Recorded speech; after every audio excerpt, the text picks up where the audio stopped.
All right, so we've really covered a lot in terms of revealing exercises, the opportunity gaps that are revealed, and moving clients to advocate status, and then making your clients the voice. And so then we've got to go now and make the whole thing come to life. And so imagine, with the third question and the make your clients the voice, that, hey, what do you say about us? When you talk to people that are important to you, and when they say, I don't really talk about you, but I would, imagine being able to say, thank you so much.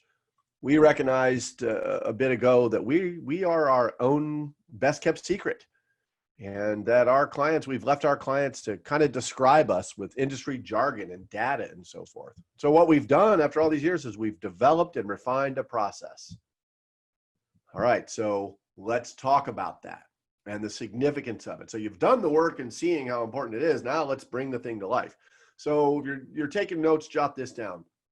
People, below that, practice, below that, process. So write those vertically. People, practice, process.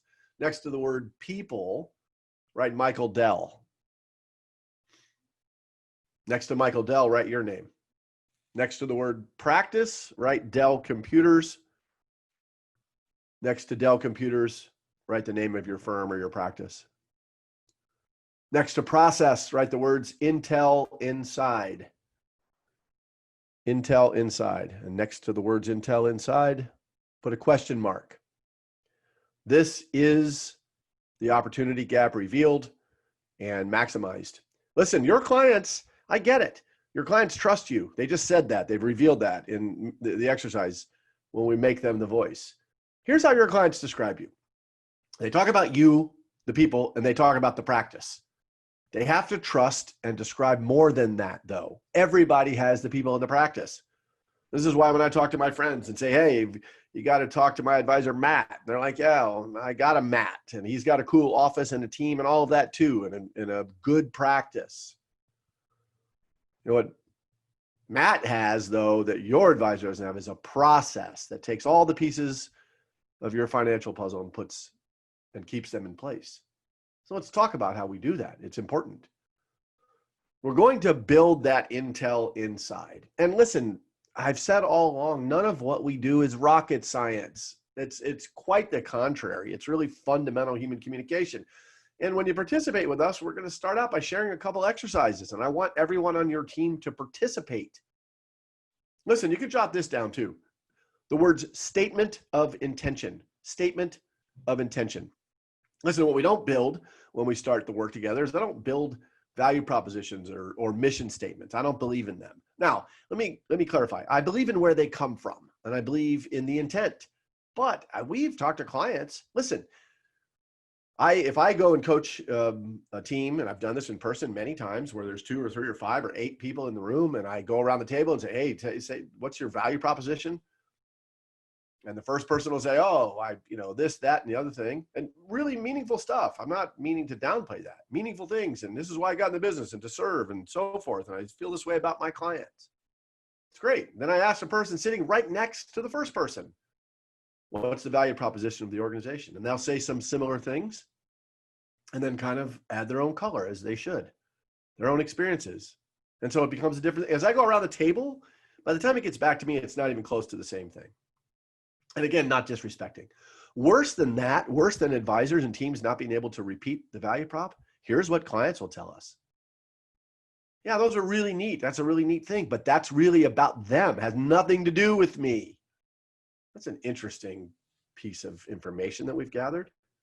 What we build with you and for you is called a statement of intention. First of all, changes the dynamic completely. And if everything we do is based in creating professional contrast, statement of intention is the first thing. And I'm going to show you what it looks and feels like. And you can't, the very word intention is outward facing. What is it that I intend to do? For whom do I intend to do it? And clients recognize now that that includes them. And right off the bat, you sound and feel different than competition. So this is what you're going to get. You're going to get a really simple PDF. 6 categories. And let me open it up for you and actually show you an exercise here that we've completed not long ago. There's the categories. And I'm not looking for background stories or sentences. I'm looking for words. What is your culture? How do your customers and your employees, how does your team describe the company? Who's your best client? Not by assets, not by investable assets, I get it, but by attitudinal qualities. Who is it that we're the most philosophically aligned with? What's your voice like? How do you think you sound to others? Somebody comes in and they invest money, they buy an annuity or whatever it is. How do they receive that? How do you sound? How do you know? How do people feel after coming in to do that? And what's the impact you deliver, and so forth? And so what we ask teams to do is fill out the PDF, send the words back. This is a recent exercise that we did with a really valuable advisor client of ours. And look at those words. Those are all meaningful things. They matter, but there's a lot there.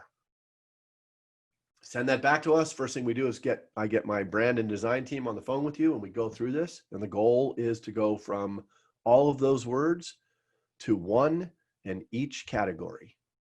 And what comes from that is a statement of intention. Tommy Barco Financial, a good friend of our family, down in Gulf Shores, Alabama. This is a fantastic exercise. Read that to yourself and tell me if you think anybody anywhere near you sounds like that. And if that became a client-facing placard or something that shows up in reception, it's on your website, how do clients react to that? It's professional contrast. It includes them. What do we intend to do? For whom do we intend to do it? And so it goes. The second piece is even simpler. It's a blank PDF. I want to know about you. Tell me about you. Hey, have you done coaching before? Do you watch movies? Do you read books? Are you a person of faith? How do you raise your kids? Where do you go on vacation? How do you decompress? Are you a hiker, a biker? What do you do? Tell us about you. From that comes your proprietary process. And this is why we start this way. Listen, I've been in marketing. I get it. I'm not hating marketing companies. You can call a marketing company and say, we're thinking about some ideas and we need some updates on some client pieces and we want to update our website, and would you guys design some stuff? And we can do that. We can send it over and you'll like it, and we'll go back and forth about the price. And when you buy it, and it's all great, 2 years from now, you're going to replace it. I've done the work. I've had the experience. You're going to replace it because it's about me and my team and not you. That's why we go through those exercises. And what you see on the screen are logos. True. But they're about as much a logo as the Nike swoosh is a logo. And listen, while I'm not comparing any of you or us to multi-billion, trillion-dollar companies, the theme is the same. The Nike swoosh is not a logo. It's the outward-facing representation of a deeply seated brand. See the swoosh? You think just do it. You have a body, you're an athlete. Same thing here. People practice. I'm not changing the company logo or name. We've been asked to do that. We can 10% of the time probably, but we're going to create your process. Clients tell us they want to be connected to something emotionally and personal about their advisor. Each one of these, and look what you don't see on here. You don't see the word money, financial, wealth, management, anything on there. The process name, and each one of these, I could take your whole afternoon, the whole rest of the session, and talk about what these personal stories mean to advisors. Here's what your clients are going to share. The personal connection, that you have a process. You're not leaving them to talk about the 57 or 60 things that you could provide over the life of the relationship. It's a personal process that takes all those pieces, puts them in place so that you don't have to worry about it. And then what we do, and later on, we'll talk about individual client-facing pieces. Essentially, what we do with that is we build your brand library. From introduction kits that look different, that feel different, that sound different. You know what clients have told us about your introduction kit and about your bio? They want to get to know you. They don't want to read about you. So we do a lot of work with our copywriters back home to keep it simple, to keep it meaningful, to keep it interesting. Things that resonate with clients. And from there, we build a series of about 9 different client-facing pieces that tell the story. Things that are easy for your clients to share. They feel compelled to share. It's not that I can talk about you. It's that I feel compelled to do so. I hang around with people that are just like me.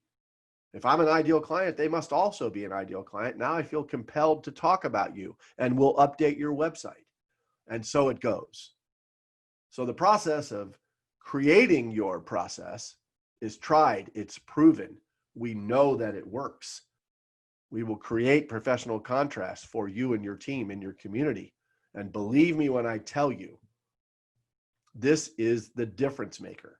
This is what compels your best client to get out and talk about you. So here we go. We'll get into it a little bit more deeply, but your intel inside, it matters.